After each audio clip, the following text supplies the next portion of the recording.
Climbing for life. Yeah, what is this? I didn't hear anything about this. Is someone climbed the Salesforce building in San Francisco and like support of what the Supreme Court is doing, or what is going on?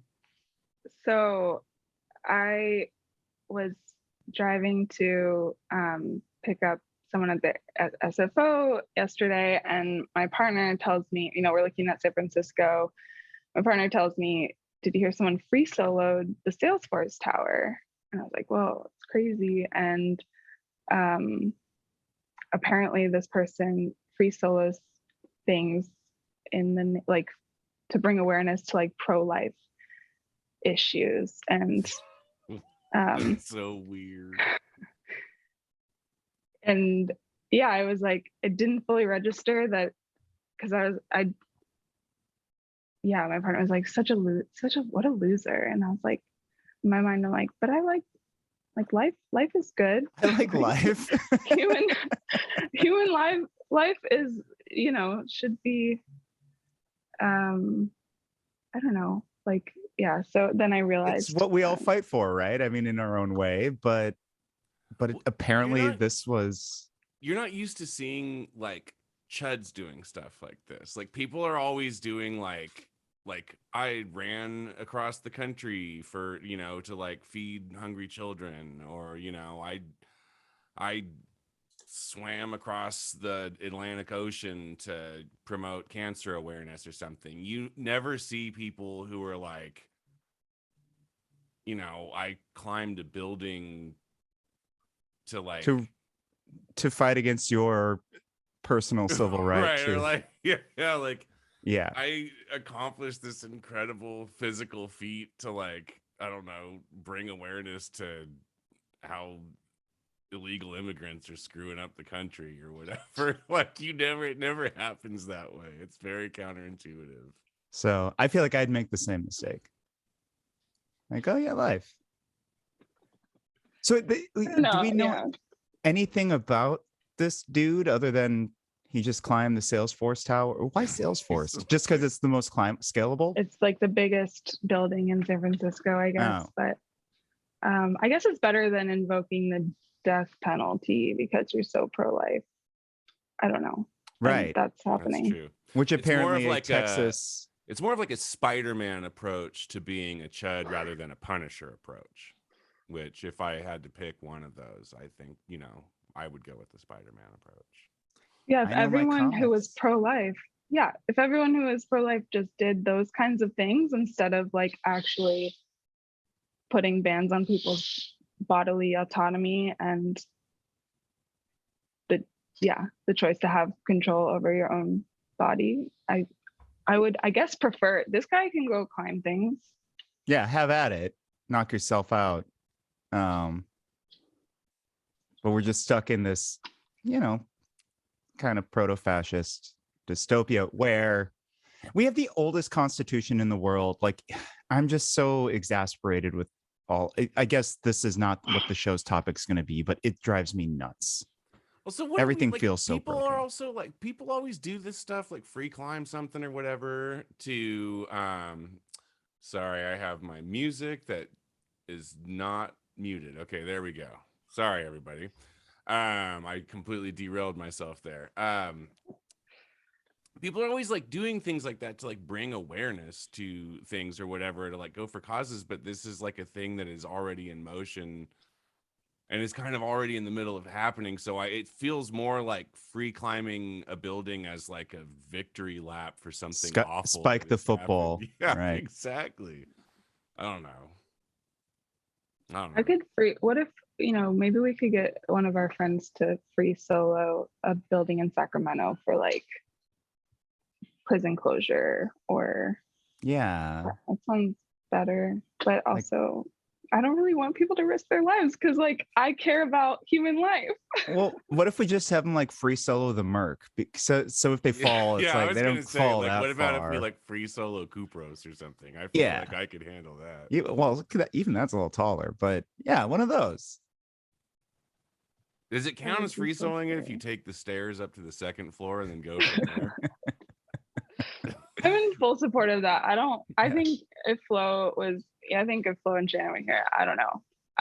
They might not want to see people climbing buildings. Flo would be all about it. Usually when on this show, when we entertain ideas of people doing really dangerous and stupid things, Flo Oddly, is a huge proponent of it. the epidemiologist is always on board. Gas pedal us. Very much a public health approach for sure. Mhm. Yeah. But yes, my read is if they're not hooked in any way, it still counts as a free solo, even if they're, crawling up the stairs. Sweet. Sounds good to me. Yeah. So let's go free solo Kupros after this in the name of decarceration. All right. Shall we start the show? Yeah. Let's do it. Voices, the things they said, voices, some from those dead, all the voices heard. Voices, things we say, voices, they're in your head, all the voices heard. Hello, everyone. You have Kempa. And you have Skylar. And Liz. Yes. Yeah. We have a very special guest today in Liz Blum. Just real quick before I introduce you, Liz, Shannon and Flo are both out today. They are taking care of themselves, and you have to love everything about that. So hope to have you back soon, Shannon and Flo. I know we're getting close to our summer break, and when that happens, we all have things that we're doing as hosts, and it gets a little, the weight of the show can wear on you a little bit. I think after a while. My understanding is that Shannon is free climbing Doko in support of racism. Yeah, that sounds correct, actually. And that's very rude of you, Shannon. Because Steve Viglio tells me it's racism against white people. Yeah. Okay, let's seg out of that real quick. So our guest today is Liz Blum, campaign coordinator with Decarcerate Sacramento. You're also one of the co-founders as well. You've all been around for a few years, and honestly, we've been really hoping to have one of you on to discuss Decarcerate Sac a little more deeply. So I'm just so excited we got to have you on this week, a little last minute too. How you doing today, Liz? Yeah, good. Thanks so much for having me. Happy to be here. Absolutely. So to begin, I guess I just want to talk a little bit about why something like Decarcerate Sacramento is important. And I threw down a few little numbers just so listeners can understand if and why the problem of carceration in the United States is a problem. According to Vera, I don't know if that's how to pronounce that, the United States is home to 4% of the world's population, but 16% of all incarcerated people in the world, right? So we're overrepresented by,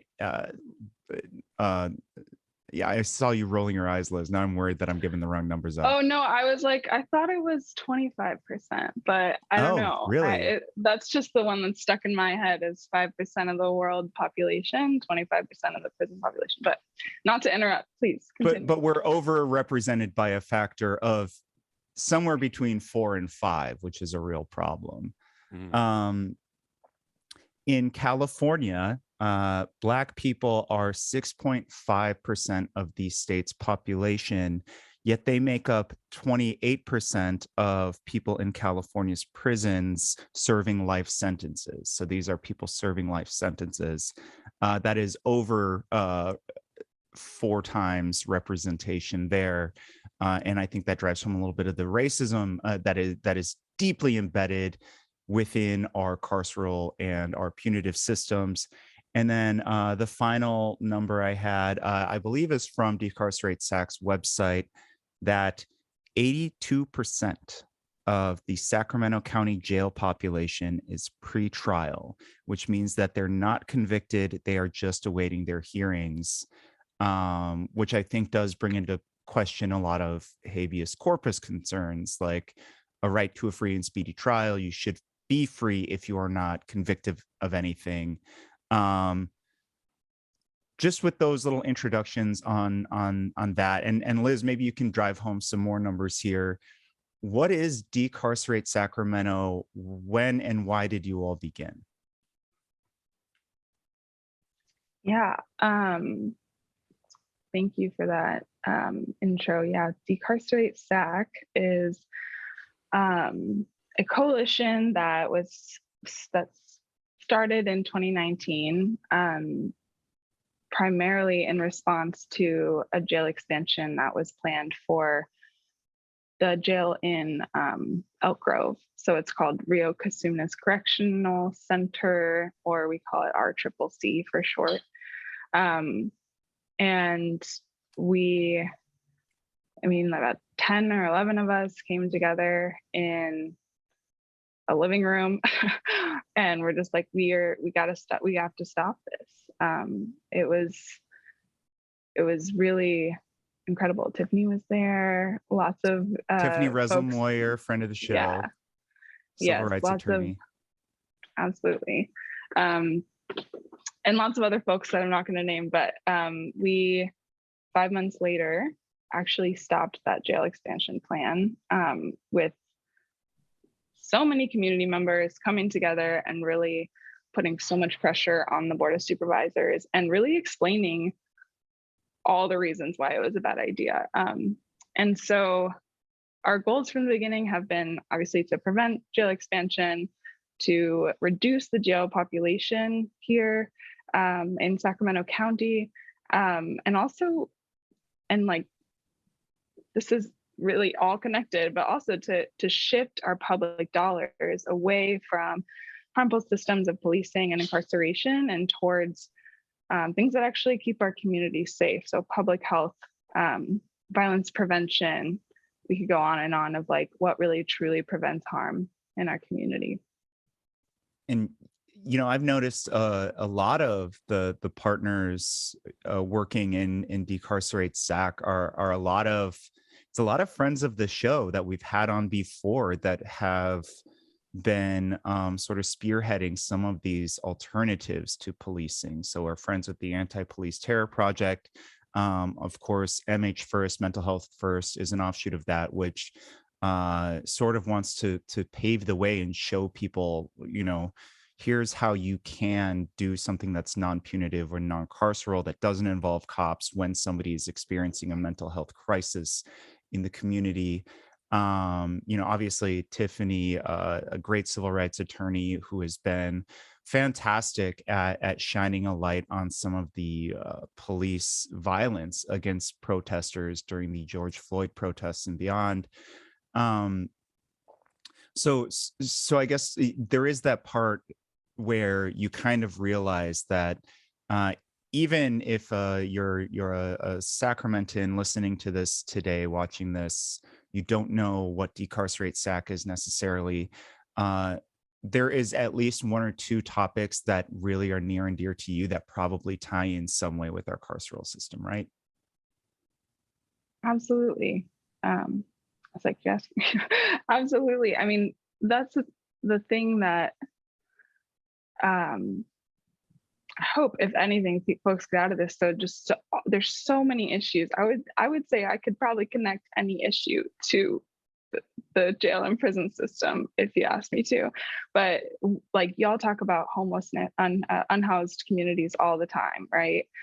52% of folks charged with misdemeanors in the jail, again, a lot of pretrial, but like, are unhoused folks. And there's more. Is that specific to Sac County? Yeah, this is all Sac County for sure. And so in Sac County, there's more jail beds than there are public housing beds. I mean, really, like, the solution, I mean, across not just Sacramento County, but in Sacramento County, the solution is to incarcerate the problems away, instead of building the solution. So, I mean, there's so many issues that connect. Yeah. So you were discussing the expansion at RCCC that your coalition helped to quash. There was another attempted jail expansion at the downtown Sacramento jail, and this was what the sheriff's department was calling a what was it, a medical expansion jail? Yeah. So I think the term they were using was correctional, please know that this is air quotes, correctional health and mental health services facility.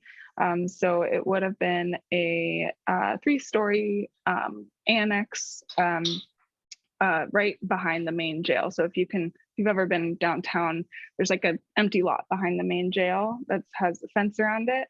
So they want to build it there, or want to.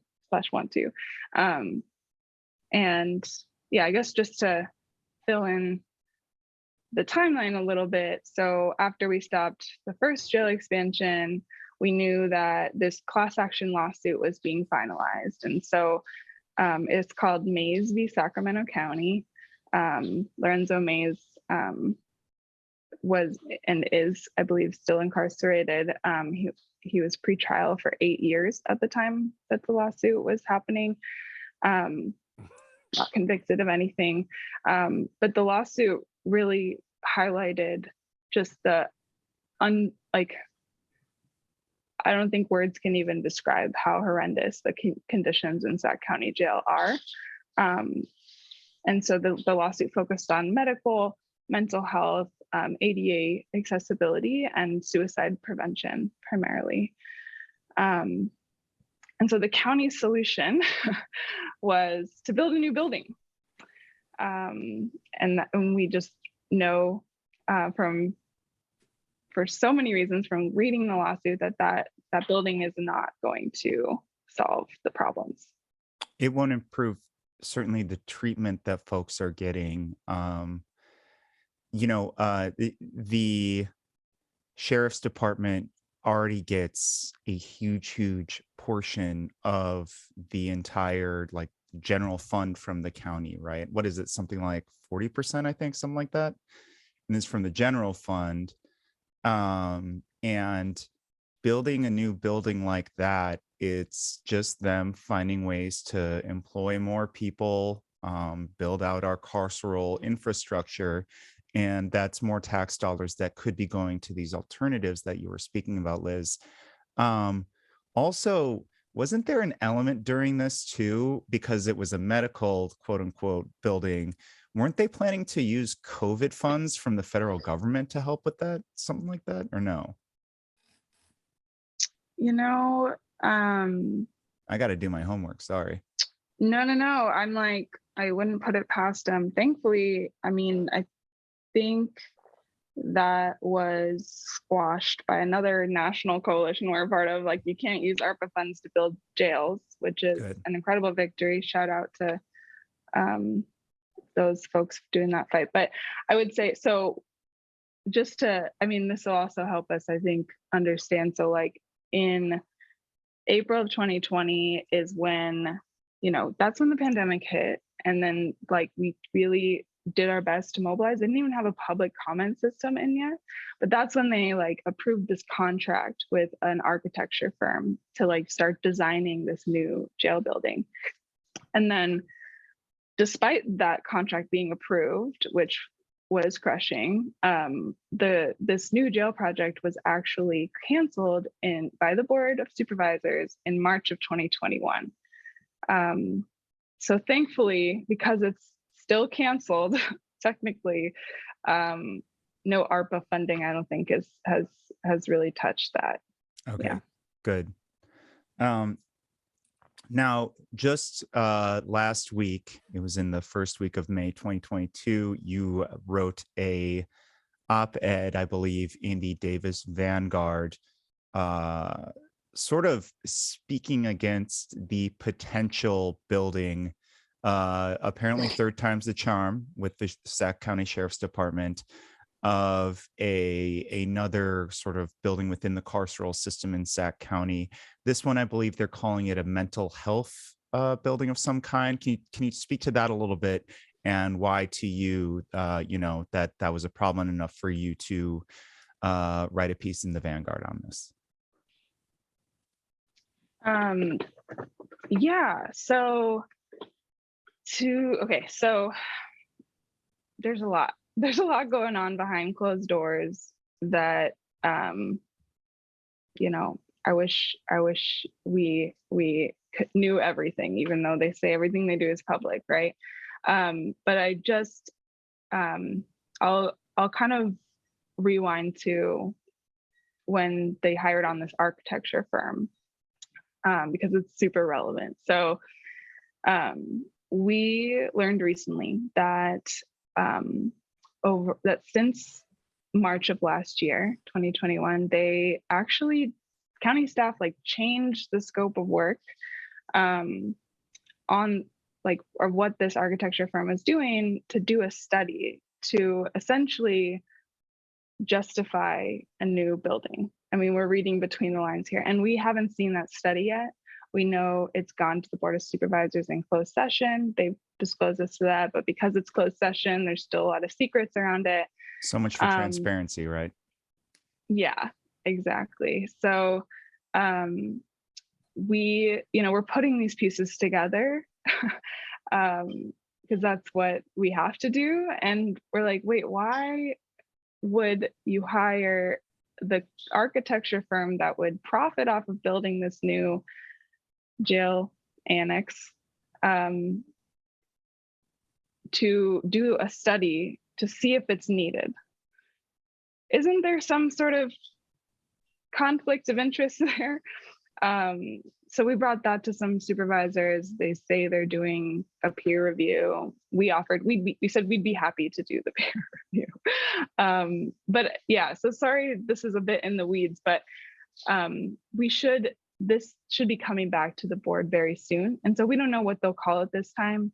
We call it a mental health jail because they plan on jailing people with mental illness who are largely pre-trial. And this issue, I wanted to say this earlier, but I just wanted to disclose, it's super personal to me and to many co-founders of Decarcerate Sacramento, who've seen our loved ones be incarcerated, and just the lasting trauma that leaves. So instead of spending the last year imagining other solutions, they have been working towards a new building still. Okay. And yeah, I mean, a lot of what we're seeing with stuff like that, and perpetually, I guess we're seeing that when it comes to our Board of Soups and our Sheriff's Department trying to create solutions to the current problems outlined by the Mays case, right? What their answer is: more buildings, more carceral infrastructure, as opposed to more streamlines outside of the carceral system into society that will help you become a member of the community once more, with freedom. Yeah, I was gonna say that's the thing. That's the kicker, I think, and that's one of the biggest tragedies about this entire thing is that Sacramento County is lacking a lot of mental health resources. There's a lot of people who need help and who need treatment who can't get it, and it's frustrating that this is the way that they are trying to do it, which is to just try and add on to the jail and kind of add on to this in this carceral setting. Because we know, nobody, I don't know, of course, nobody trusts the sheriff's department to do this right? I mean, everything about what they say that they're doing is it's the Department of Corrections, but everybody knows they aren't correcting anything, right? The idea behind what they're doing in the jail is supposed to be rehabilitation, but everybody knows that's a joke. Nobody's being rehabilitated. It's a place where you go where they just subject you to dehumanizing treatment and endless punitive measures, right? And so to ask that crew, okay, well then why don't you take care of this like glaring needs? Like, why? I don't know. I guess it's not a question of why. Seems like a naive question, but it is like really frustrating because at the end of the day, we do need facilities, you know, we need places where people can go and get that treatment. And it's frustrating that this is the way that they're trying to work it in. I don't know. That bums me out. Yeah, and I will just jump in and say, because they always say this first, just to clarify, the county is saying this will not add bed space. So they're like, why are you calling this an expansion? Because it's not going to add bed space, but it's going to add like a state-of-the-art fancy building that will allow, you know, for HIPAA conversations to happen and for, you know, ADA accessibility. When we can renovate, we are renovating the current jail for ADA accessibility.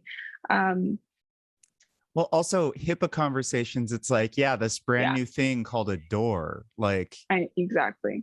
Yeah, private conversations can happen in most buildings.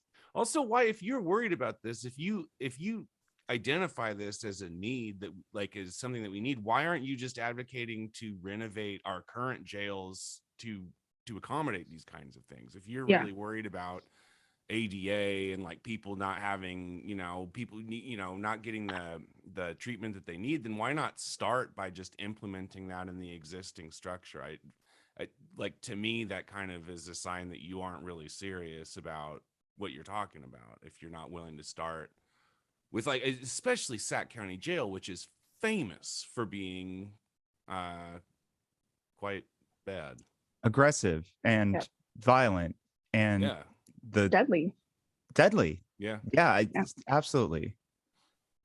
And the thing that gets me the most is like that, you know, and I've talked to, just like between us three. No, I've talked to the head of correctional health. I'm like, hey, what about a new building?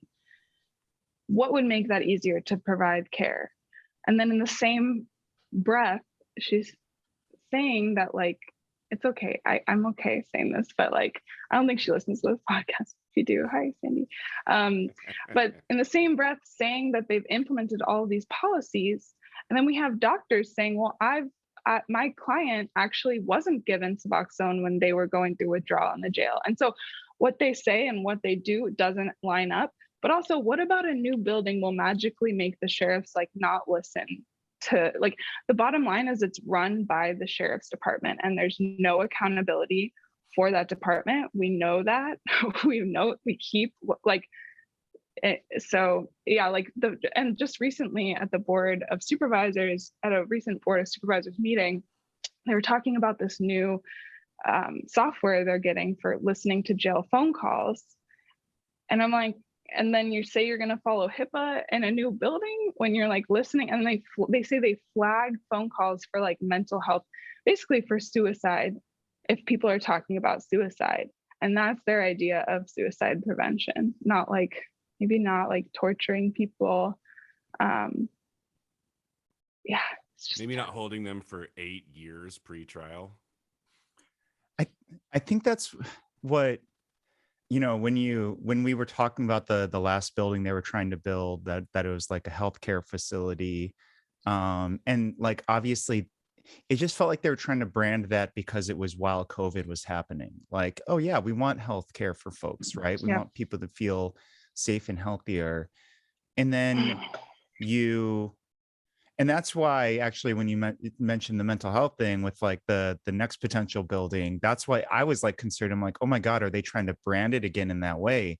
Because my fear is what they're going to be doing with that is they're going to use the new hyper punitive ballot measure, if and when it does pass in our city and county, to round up all these unhoused folks and you know, find places to put them effectively. My big fear is like, is that where the county would be trying to put folks, right? Is it just into this new jail facility? Obviously this is thinking ahead, but it's not that. The sad thing to me is it's not that hard of a leap to get there. No. Well, yeah, what's easier to imagine that happens, or that the county like is able to somehow Builds find public a way to housing. house like however many people are about to come out in the pit count, Imagine if this went to public housing buildings, social housing, you know? Yep.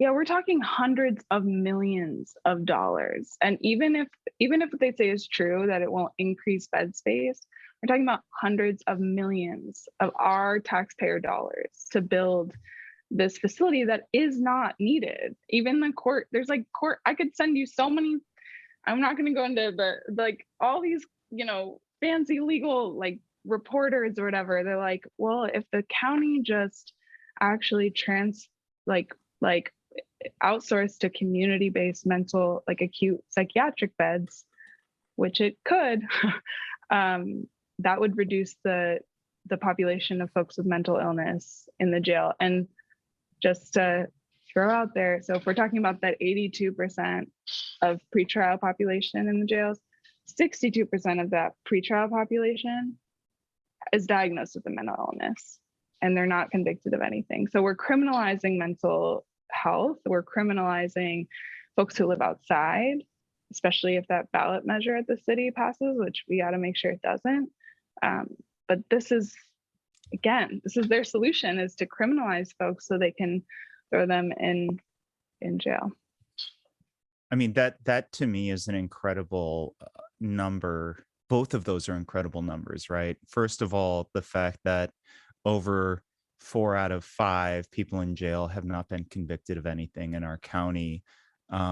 It flies in the face of something called habeas corpus, which is a right as an American that you are ostensibly supposed to have, that allows you to have a quick and speedy trial.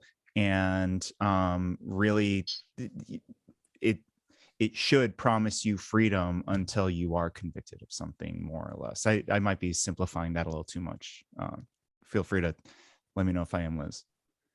Oh, no, I mean, yeah, all the legal hullabaloo, but yes, you're right. And also, I would just want to like put a asterisk whenever I talk about pretrial. I just want to also say that people who are guilty are no less deserving of dignity and health, and like I believe like incarceration is not the answer.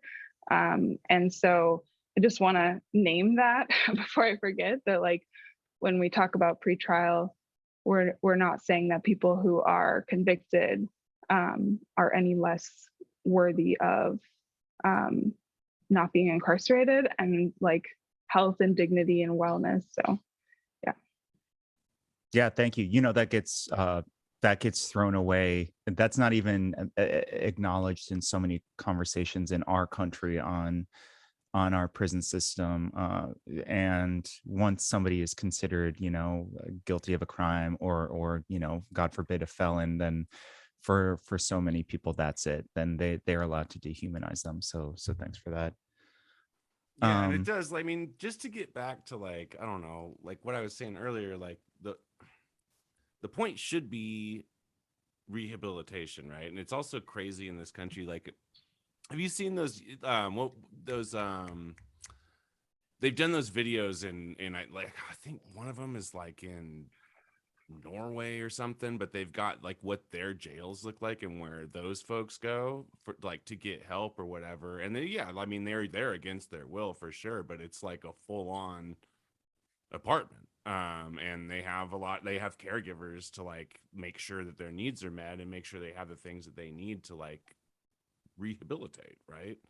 And that's another thing that like is this huge divide here, because I think we, for us, like you're saying, once somebody like commits a crime, then that's it. Like you're a criminal and you you deserve for bad things to happen to you. And there's this entire like other mindset that other countries have, who don't like incarcerate their citizenry and record numbers, that are like, well, no, like it's about healing. These are still people. Like it's about healing, and it's about bringing you back into the fold, and that whole concept, it feels like we are so far away in this country from even sort of being able to address the beginning of that concept. I don't know. Yeah. Liz, before we move on to a couple of pressing things that Decarcerate Sac is pushing just this week, actually, and also ways that folks can get involved with everything you're doing, because you do amazing work. I wanted to just stop and ask if you could speak a little bit to how deeply tied in racism is to our carceral system, why we do have Black and brown folks in jail and in prison at an alarmingly higher rate than other races. Ooh, it's a big question. Yeah. Sorry. No, it's okay.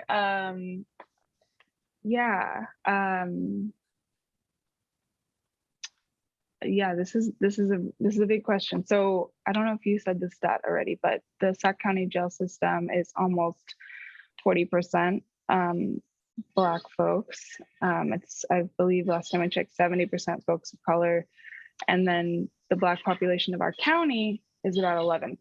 So very disproportionate. I only gave the state numbers, so yeah. Okay. Yeah. They're very similar, right? But like I would say even maybe more here. But yeah, I mean, gosh, there's so many, we could go, there's books on this, right? But we could do a whole episode on it. But I thought it would be remiss if we didn't touch on it. Yeah, I mean, yeah, the system is racist. It 100% is. Especially like when we think about where police are policing more and how that inflates crime rates and incarceration rates, arrest rates, and historically, like what neighborhoods have been intentionally not invested in, divested from, defunded, if you will. Defunded, exactly. There's a saying, right? The safest neighborhoods are the ones with the most resources in them, right? And we know that, I mean, redlining, so many historic things are still so present today as to why, families can't build wealth, and why, like, this country is rooted in these histories that didn't just disappear, right? And so, and it's a systemic thing. I know Flo talks about it all the time. Yeah, she does, right? She talks a lot. Well, first of all, just about the ACEs factors that are there. If you're a child growing up in poverty, there are elements in your life that can statistically, there are numbers behind it, can lead you down a path that could result in, you ending up in jail, things like that. And there are public health minded ways to approach people with high ACEs scores so that they don't end up down a path that will lead to themselves, their lives being harmed. And then you speak about the over policing in our lower income areas. Obviously, class and race deeply intertwined in our country, right? So our lower income communities are generally our communities of Black and brown folks. They're over policed. Suddenly the cops are bringing up charges on you when you're in your teens, and then you end up swirling through a system that you never really come out of. It'd be nice to have Flo on for this one, but I'm sure, we talk about this just about every other episode. And I'll add really briefly, like when we look at, like, it's not just like, okay, you've been arrested and that's it. Like if we look at like the way DAs prosecute people and who they choose to prosecute more harshly, if we look at the length of sentences, right? And the decisions judges make, right? Judges are not impartial. I'm sorry. Like they're definitely like humans making decisions with their own unconscious biases and conscious biases. So just wanted to like point that out, that it's like an entire legal system that is stacked against like you're guilty until proven innocent, especially if you're not white. Can we talk about this? You mentioned the pre-trial population in the Sac County jails, how it makes up over 4 in 5 inmates in our jails. And there are some real concrete answers to depopulating our jails and making it so it's more sustainable, and so that people can actually exist within our jails who have to stay in there with much more humanity and under better living conditions. Can you talk about on Tuesday, May 10th, Sacramento County's Board of Supervisors are going to be taking a look at 2 different forms of pretrial programs. One of them being the probation system, which obviously I assume is the one that we've always had. The other one being a public defender's pretrial program. Mhm. Yeah. So this is really significant that it's coming to the Board of Supervisors, because I mean, so this is the first time that they're going to be hearing about these 2 programs. Unfortunately, they are presenting together in terms of the head of both departments. And I say unfortunately because they are separate programs. They were built separately with 2 different funding sources, they both have their own relationships with the sheriff's department for lists of who was arrested and booked. They are separate. The difference is one takes a public health approach and one takes a punishment approach, because they're a law enforcement agency and that's their job, right? And so, the county literally on there, if you look at the attachment or whatever, they're saying they're like collaborative. And the new head of this agency they just created to, anyways, the public safety, he was like, I really want these programs to be collaborative, and they don't want to reduce the funding for one. They say they want to increase the funding for public defenders, but the public defenders started their program on a little federal grant, and the probation's program, I will say, just like shouldn't even exist. Because if y'all remember back, Prop 25, do you remember Prop 25? Super controversial, November 2020. Tell us about it. Okay. So that stemmed from a bill called SB 10, which would have gotten rid of cash bail. Didn't do so in the best way, but the bail industry was like, hell no. And they put Prop 25 on the ballot. So it was controversial, right? Because a lot of people were like, well, cash bail is bad. I want to get rid of cash bail. But it replaced, it would have, if it passed, replaced cash bail with a system that would allow for judges to have even more power, allow law enforcement to have even more power over people before they're convicted of anything. So this law enforcement agency I'm talking about is probation. And so unfortunately, so Prop 25 didn't pass. Real quick, just to clarify, it's because rather than being able to buy your way out pre-trial, it would just make it so that a judge or law enforcement could just decide basically if you're a flight risk or not based on what they think about you. Yeah. And there's like a scoring system that they would have in place too. Yeah. They use these risk assessment tools, RATs. They call them RATs. And like, lovely. Terrible. So these risk assessment tools, there's been a lot of like dope exposure of how these are racist. They are deeply racist because they are based, partially because they're based on someone's age, someone's criminal history. And if you, again, like I'm talking about over policing, but they're extremely racist tools. That's what probation uses to determine if they're going to let somebody out.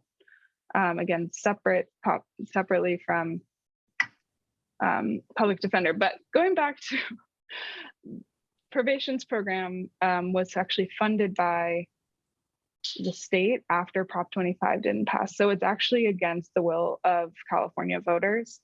And the bottom line is that law enforcement should not be supervising and monitoring, quote, people pre-trial.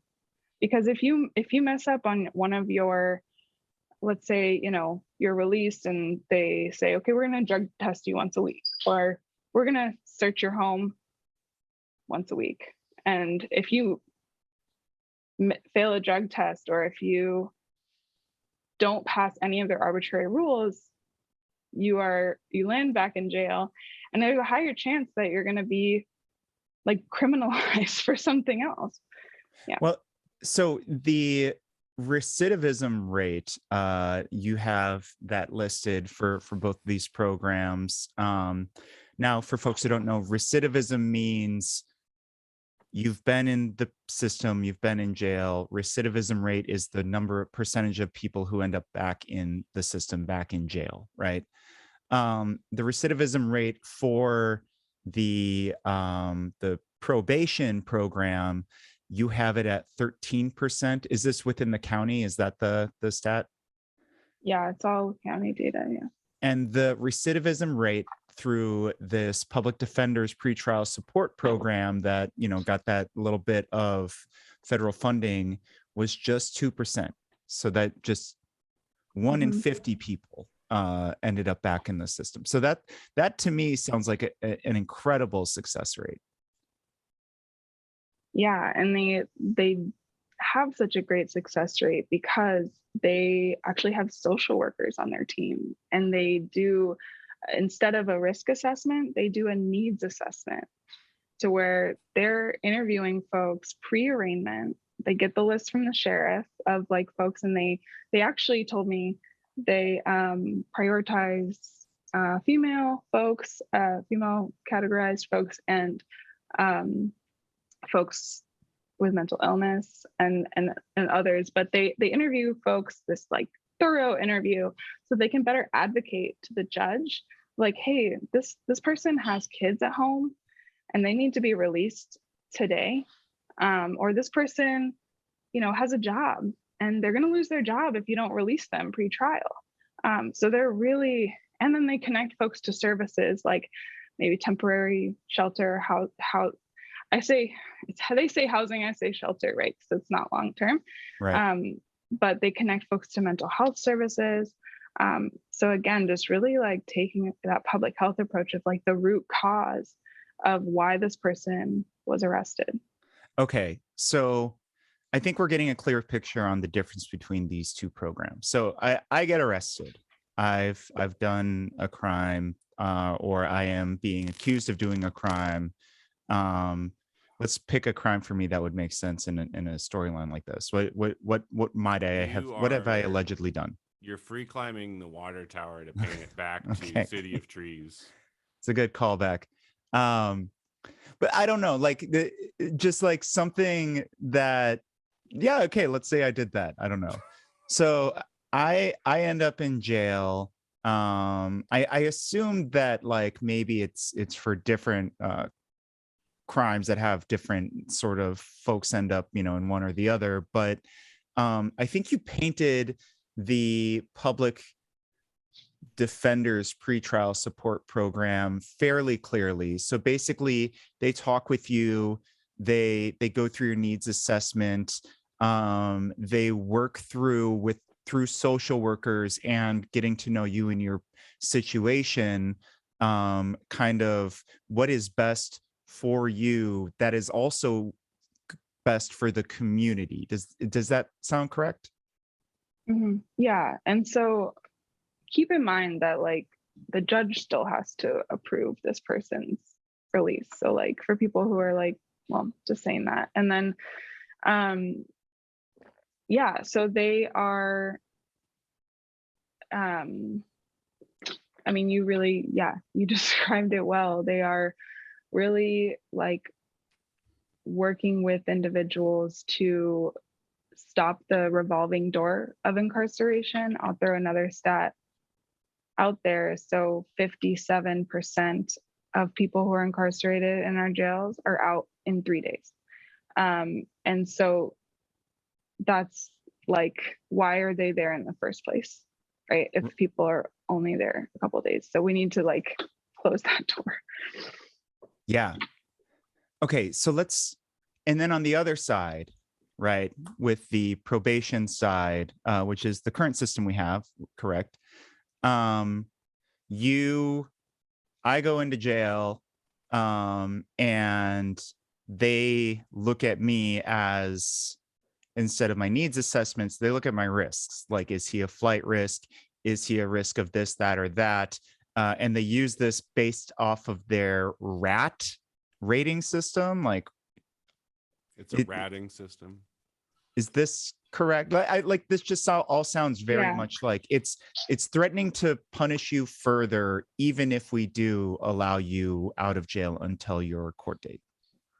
Yeah. So big difference here is they're not connecting you to supportive services. They're not asking you, you know, like,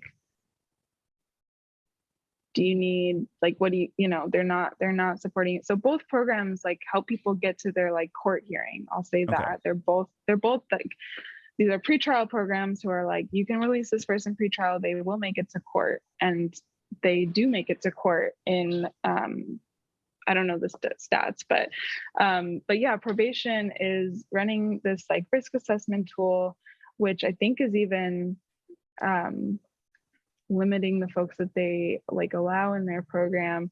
But there's different levels of the probation's program, and the highest level, folks are on ankle monitors. So we call that decarceration, being incarcerated in your own home, and that's, again, before you're convicted of anything. And I mean, yeah, at the end of the day, like when you like leave, like someone used this term the other day, when you leave the probation's program, you're like dumped.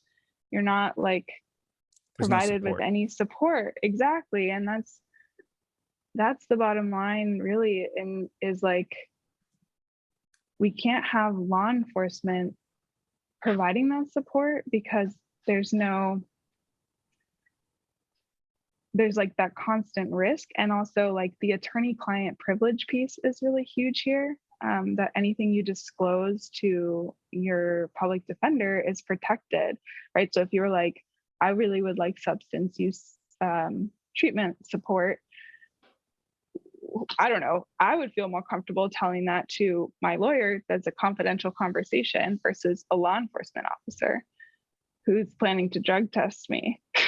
Right. You know, and so it's just two totally different approaches. Really. Okay.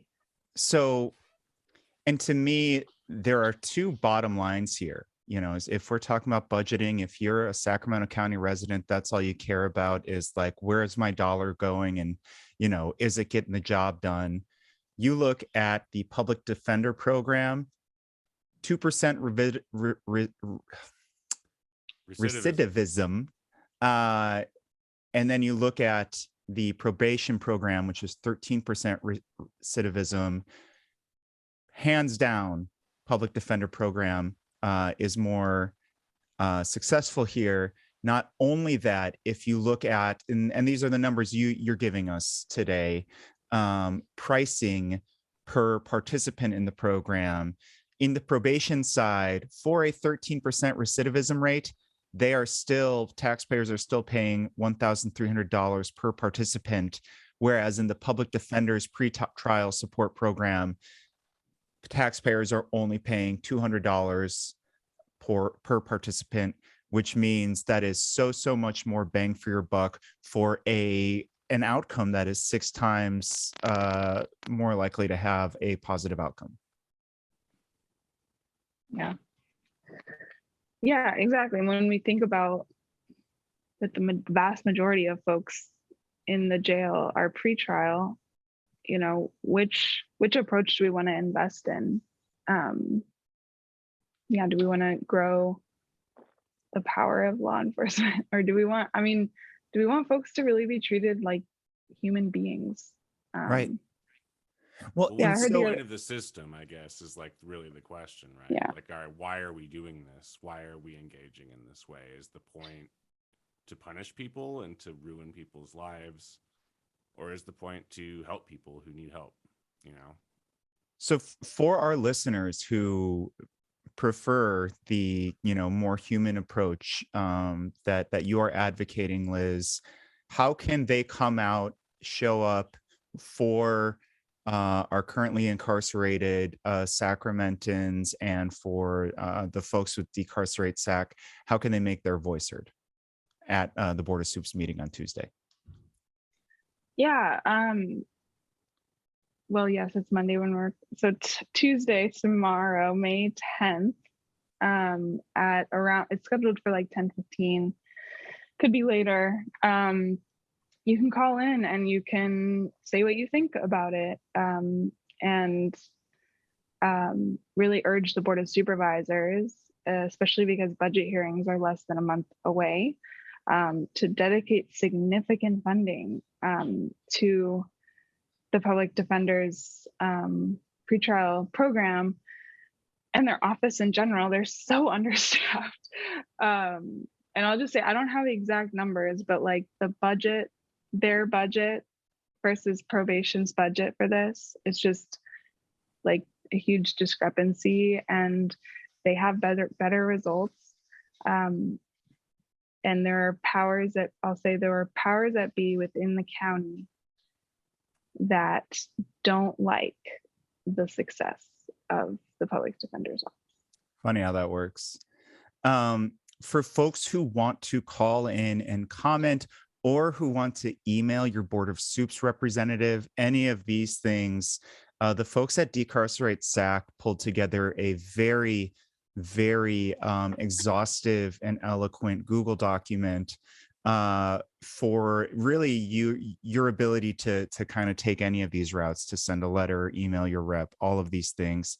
So if you want to be a part of this and to help fund the public defender side of things, go to tinyurl.com/B, capital O, capital S, so like Board of Soups, capital M, capital A, capital Y, as in May, 10. Once more, tinyurl.com/BOSMAY, all caps, 10.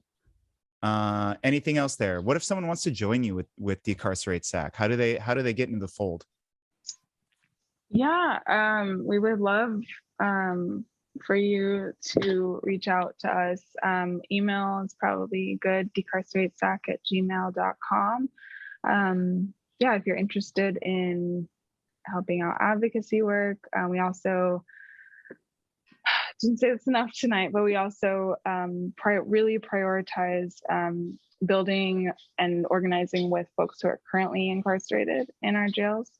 And so, always welcoming folks to be in contact with folks who are inside. And yeah, if you want to join, please reach out. It literally, listeners, viewers, some of the most incredible people that I know and that we've had on our show work alongside you on this stuff. So highly recommended. Anything else? I wanted to talk about one little press conference happening on Wednesday, May 11th, very briefly. I know we're running out of time, Sky. But CURB, which is another statewide coalition that is fighting mass incarceration. They are having a press conference Wednesday, May 11th at 9 a.m. on the west steps of the Capitol. You're a member of CURB. What are you all fighting for on Wednesday? Decarcerate Sacramento is definitely a member of the CURB coalition. I actually have been also working with CURB for many years.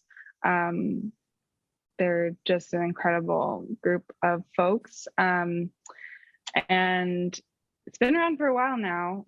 Ruthie Gilmore is a co-founder, just saying. Anyway, so CURB is a statewide coalition of 80 orgs.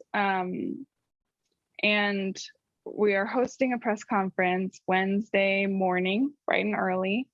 I think 9 a.m., 9:30, 9 a.m. at the west steps of the Capitol.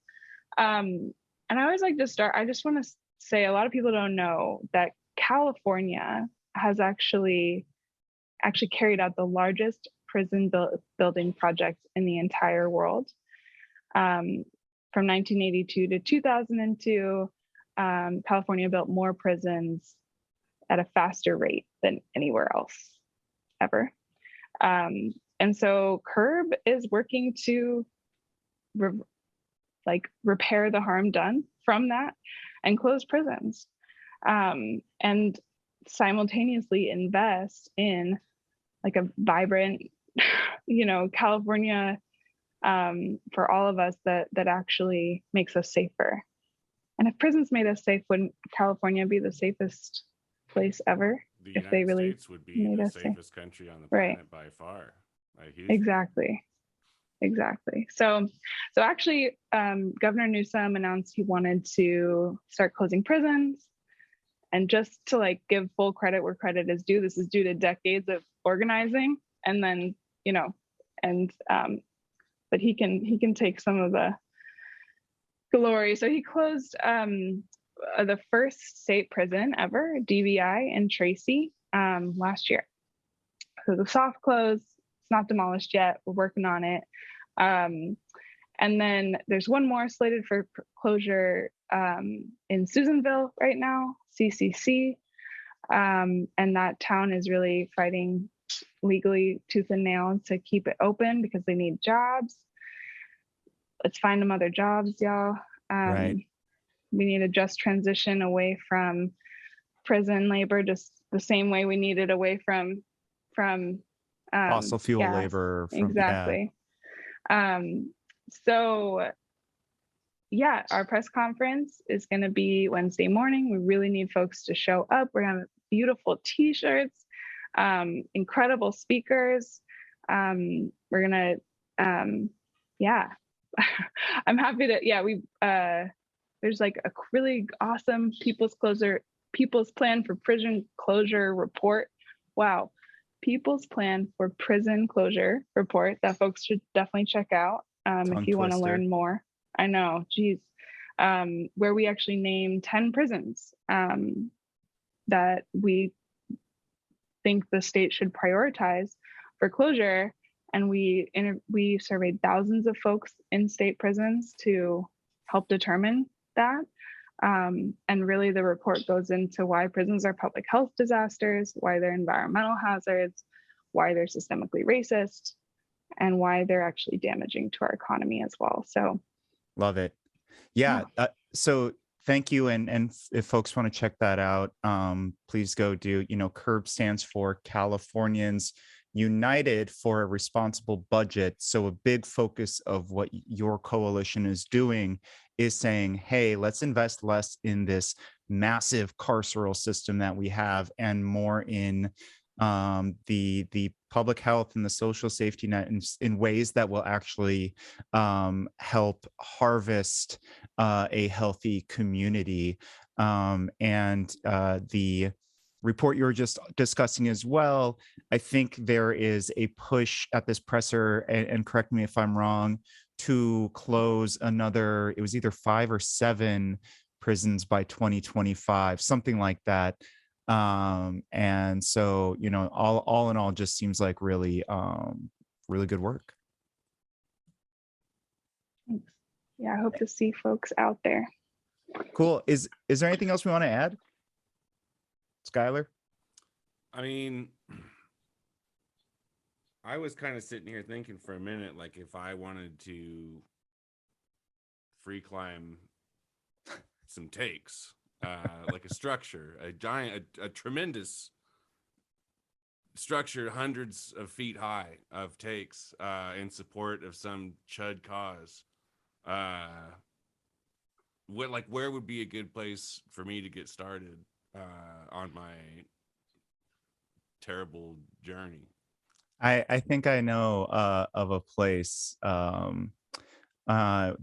is effectively, it's the El Capitan of dunks on chud takes. The half dome. And that would be a place known near and dear to all of us, called voicesrivercity.com. 5-year anniversary was just 3 years ago of the launch of Voices.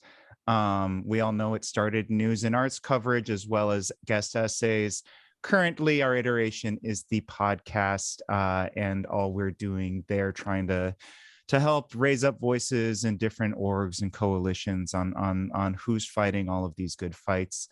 We're at voicesrivercity.com. You can support us on Patreon. We love what we do. If you love what we do, help us keep doing what we do. Patreon.com/voicesrivercity. We got a little store. Buy a coffee mug. voicesrivercity.com/shop. We are planning on doing a Voices meetup sometime in the next few weeks. Once Shannon and Flo are back from their resting periods, we will plan a date and time for that. And then other than that, we're on all the socials. I am on Twitter at Kempo, YUKNOWKEMPA. You can find me at Guillotine for You. That's Guillotine, the number 4, YOU. Dr. Flo is Flojaune, FLOJAUNE. And Shannon is Shan ND Stevens.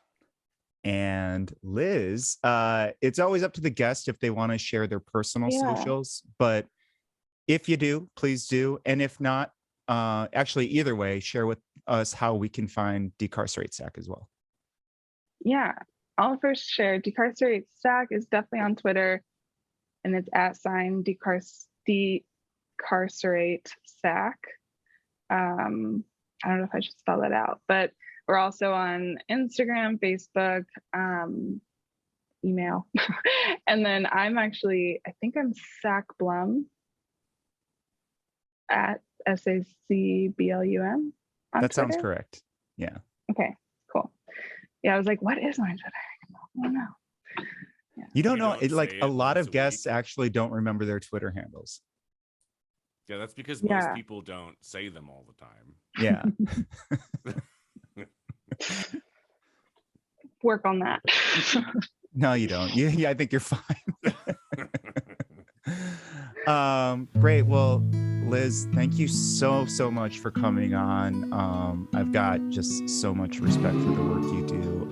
So it was really nice talking with you about what you're all doing and what fights are coming up on the horizon. Thanks so much for having me. Yeah. Cool. Well, shall we call it, everyone? All right. Bye.